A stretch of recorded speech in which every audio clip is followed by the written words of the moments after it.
ইউটিউবে ভুয়া সাংবাদিকতা ও চাঁদাবাজির অভিযোগ, মুখ খুললেন ইলিয়াস হোসেন। প্রবাসী সাংবাদিক ইলিয়াস হোসেন নতুন এক অভিযোগ তুলেছেন। তিনি বলেছেন, ফেসবুক ও ইউটিউব খুলে কিছু ব্যক্তি ভুয়া সাংবাদিক পরিচয়ে চাঁদাবাজি করে চলেছেন। আজ রবিবার দুপুরে নিজের ভেরিফাইড ফেসবুক পেজে দেওয়া এক পোস্টে ইলিয়াস হোসেন লিখেছেন, তিনি নিজে কখনো নিজেকে সাংবাদিক বলে প্রচার করেন না, কারণ মানুষ তার কাজ দিয়েই তাকে চেনে।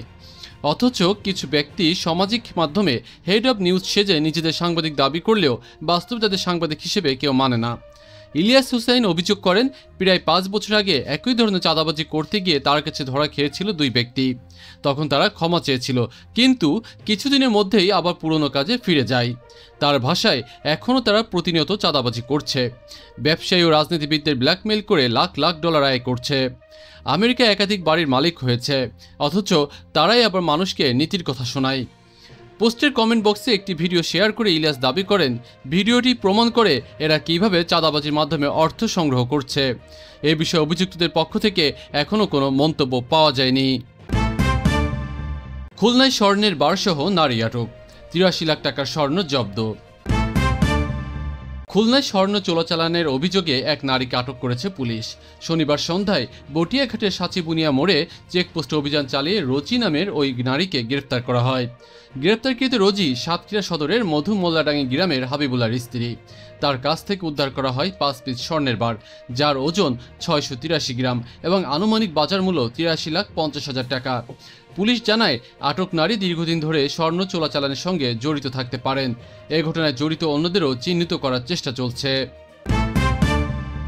ইসিতে সংঘর্ষ, রুমিন ফারহানার কর্মীদের বিরুদ্ধে এনসিপি নেতাকে মারধরের অভিযোগ।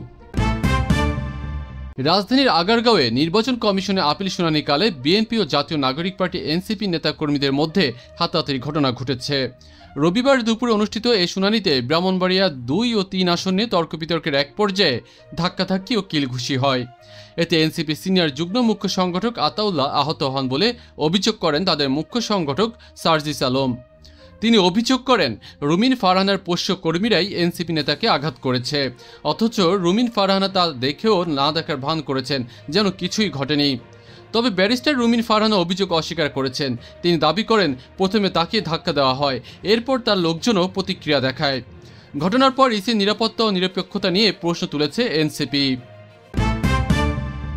ইউক্রেনের ড্রোন হামলায় রাশিয়ার কুরস্ক পারমাণবিক বিদ্যুৎ কেন্দ্রে ভয়াবহ আগুন। রাশিয়ার কুরস্ক পারমাণবিক বিদ্যুৎ কেন্দ্রে ইউক্রেনীয় ড্রোন হামলার ঘটনায় ভয়াবহ অগ্নিকাণ্ড ঘটেছে।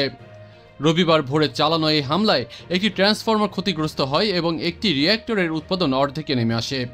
বিদ্যুৎ কেন্দ্র কর্তৃপক্ষ জানায়, 3টি ইউনিট বর্তমানে চালু রয়েছে এবং বিকিরণের মাত্রা স্বাভাবিক সীমার মধ্যেই আছে।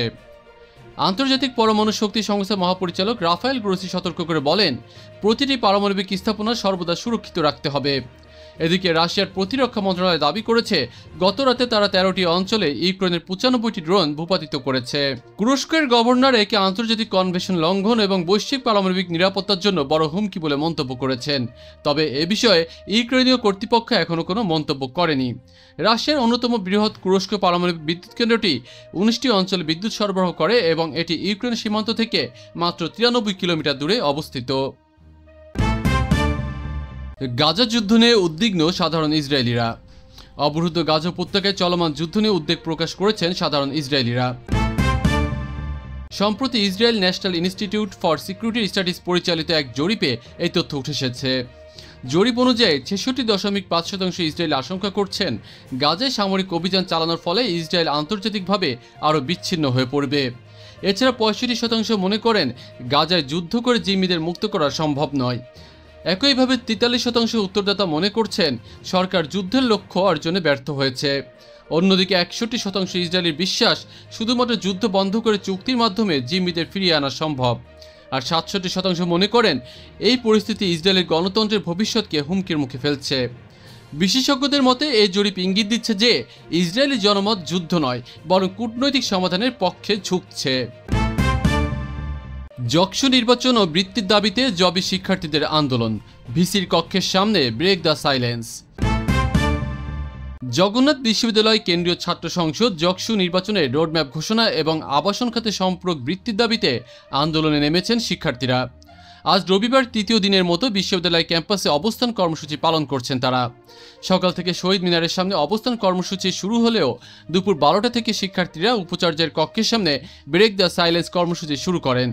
আন্দোলনরত শিক্ষার্থীরা স্লোগান দেন, 8টা টু 8টা বাজায় কার ঘণ্টা, হচ্ছে হবে বাদ দাও, কবে হবে বলে দাও, জাকসু আমার অধিকার রুখে দেওয়ার সাধ্যকার।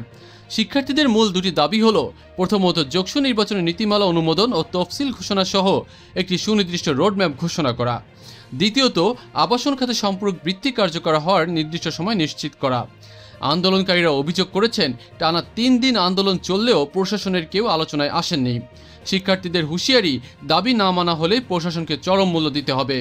এখন প্রশ্ন, বিশ্ববিদ্যালয় কর্তৃপক্ষ কত দ্রুত এই আন্দোলনের সমাধান খুঁজে বের করতে পারে, সেদিকেই নজর সকলের। পাকিস্তানের দাবির সঙ্গে একমত নয় বাংলাদেশ, অমীমাংসিত ইস্যুতে কঠোর অবস্থান। ঢাকায় বাংলাদেশের পররাষ্ট্র উপদেষ্টা মোহাম্মদ তৌহিদ হোসেন এবং পাকিস্তানের উপপ্রধানমন্ত্রী ও পররাষ্ট্রমন্ত্রী ইসহাক দারের মধ্যে আজ সকালে সোনারগাঁ হোটেলে গুরুত্বপূর্ণ বৈঠক হয়েছে। বৈঠক শেষে সাংবাদিকদের প্রশ্নের জবাবে পররাষ্ট্র উপদেষ্টা স্পষ্ট জানান, পাকিস্তানের পররাষ্ট্রমন্ত্রীর দাবি যে অমীমাংসিত বিষয়গুলোর দুবার সমাধান হয়ে গেছে, তার সঙ্গে বাংলাদেশ মোটেও একমত নয়। তিনি বলেন, আমরা 3টি বিষয়ে আমাদের অবস্থান জানিয়েছি।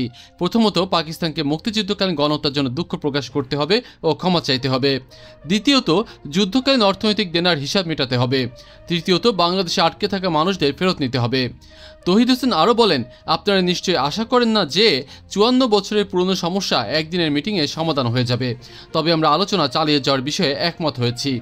অন্যদিকে পাকিস্তানের পররাষ্ট্রমন্ত্রী ইসহাক দার দাবি করেছেন, এসব ইস্যু নাকি ইতিমধ্যে নিষ্পত্তি হয়ে গেছে, তবে বাংলাদেশ সে দাবিকে প্রত্যাখ্যান করেছে। বাংলাদেশের পররাষ্ট্র উপদেষ্টা স্পষ্ট করে বলেন, আমি অবশ্যই একমত নয়, একমত হলে তো সমস্যার সমাধান হয়েই যেত। তিনি আরও জানান, পাকিস্তানের সঙ্গে সম্পর্ক এগিয়ে নিতে বাংলাদেশ আগ্রহী, তবে অমীমাংসিত ইস্যুগুলো সমাধান ছাড়া দ্বিপক্ষীয় সম্পর্ক মসৃণ হতে পারবে না।